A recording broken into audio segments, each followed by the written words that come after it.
This fake HOA cop pointed a gun at my chest because I refused to give him my house key. I was standing on my own front porch, one hand still resting on the doorframe, when I realized just how far this situation had spiraled. A week ago, it was letters. Yesterday, threats. Now, a firearm aimed at me over a key I was never legally required to hand over. He stood there in a black vest with HOA cop slapped across the front like it meant authority. His stance was stiff, nervous, the kind of posture you see in someone pretending to be in control. The gun trembled slightly in his hand, though he tried to hide it. "Hand over the key," he said. "This is your final warning." I didn't raise my voice. "I'm not giving you my house key." That answer made him angry. "You were notified," he snapped. "New HOA law. All homeowners must submit spare keys for security access. Non-compliance results in enforcement." I shook my head slowly. "That law doesn't exist, and even if it did, it would be illegal." That's when he leaned in closer. "You don't get to decide that," he said. "The HOA does." Before we dive in, comment which country you're watching from. Let's see how far this story travels. Because to understand how a fake HOA cop ended up pointing a gun at me on my own porch, you need the backstory. My name is Ethan Cole. I'm a U.S. Army veteran. I keep my head down. I don't attend HOA meetings. I don't argue. I don't cause problems.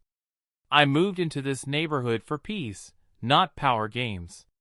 That peace disappeared the moment Linda Hartwell became vice president of the HOA. Linda had a habit of inventing rules. Parking angles, trash can placement, window visibility.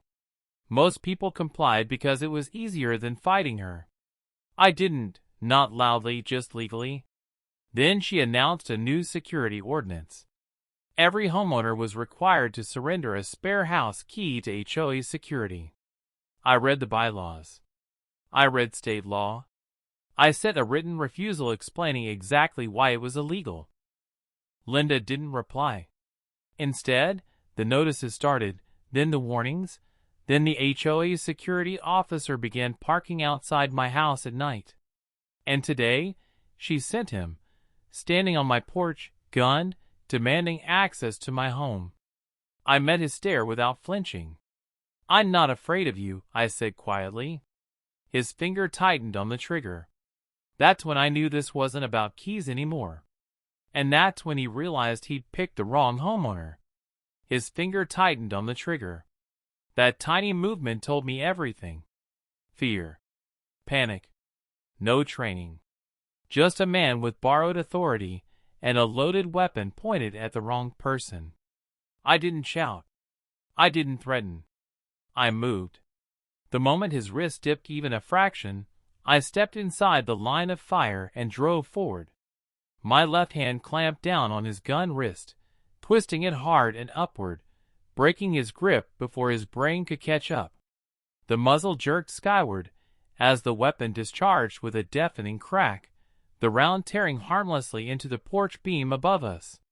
He screamed more from shock than pain. We crashed into each other, bodies colliding against the doorframe. He tried to yank the gun back, fumbling, slipping on the welcome mat as his balance went.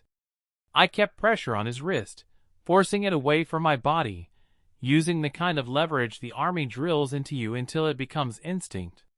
"Let go," he shouted, wilted. Instead, I drove my shoulder into his chest and spun us sideways. The gun clattered free, skidding across the porch boards. For half a second, we both lunged for it. I got there first. I pivoted, brought the weapon up, and backed away just enough to create space. He froze when he saw the barrel pointed at him now, his confidence evaporating instantly.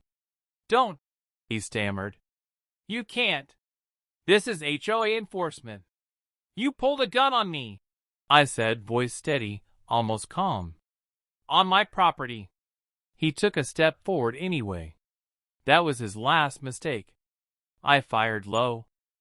The first shot dropped him, tearing through his leg and sending him crashing onto the porch with a scream that echoed down the street. He clawed at the boards, trying to crawl, trying to put distance between us. I didn't chase. I fired again, controlled, deliberate, into his other leg when he kept moving. The scream turned raw, desperate. He collapsed fully this time, hands shaking, blood pooling beneath him as reality finally hit. He wasn't an enforcer. He wasn't in control, and he wasn't getting up. "Stop!" he cried. "Please, please! I didn't want this." I kept the gun trained on him, breathing slow, forcing the adrenaline back down. "Who sent you?" I asked. His words came out in a rush. "Linda Hartwell. She said you were non-compliant. Said you were a problem. She told me to scare you. Just get the key and leave. A problem for knowing the law, for saying no." Sirens were already starting to wail in the distance. Neighbors must have called when they heard the shot. I stepped back, kicked the gun farther out of his reach, and pulled my phone out. "Stay where you are," I said. "Help's coming." He sobbed, clutching his legs. The fake authority drained out of him completely. I looked down at him once more. "You should have never come to my door." If you're enjoying this HOA story so far, like and subscribe, because the story is only going to get better. The sirens reached my street fast. Red and blue lights splashed across the houses as patrol cars slid to a stop at the curb. Officers spilled out, weapons drawn, voices sharp and controlled. They took in the scene in seconds. The wounded man bleeding on my porch. The gun kicked far out of reach. Me standing back with my hands open and visible. "Homeowner," one officer called. "Step away and keep your hands where we can see them." I did exactly that. Calm, deliberate. The way training teaches you to breathe when everything else is chaos. He pointed a firearm at me. I said, "I defended myself." "He's down." They moved on him first. Pressure, tourniquets, radios crackling as medics rushed in. He screamed and begged the entire time. No authority left, no confidence, just pain and panic. As they lifted him onto the stretcher, he kept repeating the same thing over and over. I was just following orders. I didn't mean it. "Please, please," a supervisor turned to me. "Sir, are you armed?" "Yes," I said evenly. "I'll comply." I told them where the weapon was, how I had secured it, and when they asked, I reached slowly into my pocket and handed over my ID, my military ID. The officer looked down at it, then back up at me. His tone shifted immediately. "U.S. Army former," I said. "Combat arms. Honorable discharge." He nodded once, not impressed, just understanding. "All right, we're going to need a full statement." I walked them through everything. The letters, the threats, the invented security ordinance, the written refusal I had sent citing state law. I showed them the emails, the doorbell footage, the moment the gun came up, the struggle, the shots fired low and controlled. They watched it all. No one interrupted. When it ended, the supervisor exhaled slowly. "You did exactly what you were trained to do." They went straight for Linda Hartwell. By the time the sun was down, investigators were inside the HOA office pulling records, meeting minutes, emails, drafts of the so-called ordinance that had never been voted on or approved. Neighbors started lining up with their own stories. Turns out plenty of people had been pressured to hand over keys. Most gave in because it was easier than fighting. I didn't. That made me the problem. The fake cops survived, but the damage was catastrophic. 2 gunshot wounds destroyed nerves and bone. Doctors said he'd never walk again. In custody, he broke fast. He handed over texts, call logs, voice notes, clear instructions from Linda to force compliance and make an example. The next day, the charges were dropped. The district attorney didn't hesitate. After reviewing the doorbell video, medical reports, And my written statement? The ruling was immediate. Clear, lawful self-defense. No indictment, no grand jury, no conditions. I was cleared before lunch. Then the focus shifted where it belonged. Linda Hartwell was arrested that afternoon. Investigators charged her with conspiracy to commit armed intimidation, solicitation of aggravated assault, falsifying HOA records, coercion and abuse of authority, reckless endangerment. The evidence was airtight. Emails, texts, meeting drafts, and the wounded fake cop's sworn confession. In court, her attorney tried to spin it as overzealous enforcement. The judge shut that down in seconds. Linda was sentenced to 14 years in state prison.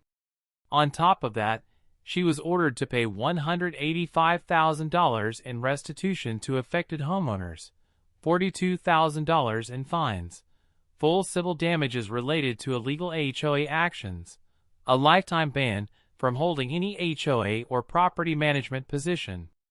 The fake HOA cop wasn't spared either. He survived, but the paralysis was permanent. The court ruled his injuries were the direct result of his own criminal actions. He received 9 years in prison for armed intimidation, impersonation, and attempted home invasion. $25,000 in fines. Permanent loss of firearm ownership rights. The HOA itself collapsed within weeks. Lawsuits piled up. The board resigned en masse. The key ordinance was declared void. And a court-appointed receiver dissolved the association entirely. A month later, I replaced my front door. Stronger frame, new locks, cameras stayed, neighbors stopped whispering. They started waving.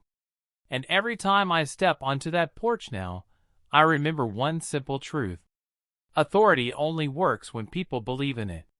And fear only works until it meets someone who refuses to kneel.